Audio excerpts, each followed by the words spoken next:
So today I want to talk to you about creating an interactive notebook for our math concepts and ideas. I'm going to show you an example of a science interactive notebook. This was created by my daughter, who is a teacher of high school science. And you can see here on this page vocabulary words that the students were to learn, and a little flap book that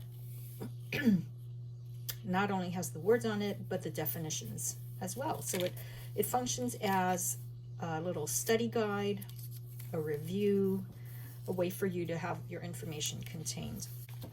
Some of you have studied graphs. So here she has different types of data collection graphs that she was studying with her students. Okay, so what I'd like to do this summer and possibly beyond is to create an interactive notebook for math ideas. This is one that I currently have turned into a little algebra book, and I'll just show you what some of these pages might look like. Definition page that we work through and then glue into our interactive notebook. The cover of the notebook can be decorated or simply left plain, whatever you want to do. Here's one that is sort of glittery. And the front of the notebook will have your table of contents. So what I'd like you to do is to open up to the first page in your notebook. You can either handwrite and draw lines to create spaces that we're going to write in along with the space for the page number, or I have included this document for you to use, the interactive notebook plan. This is copied at 90% and I think it fits just about right. However, the lines are very tiny to write in.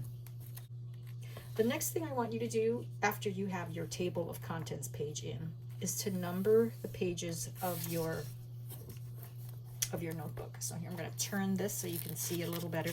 1, 3, 5, 7, etc.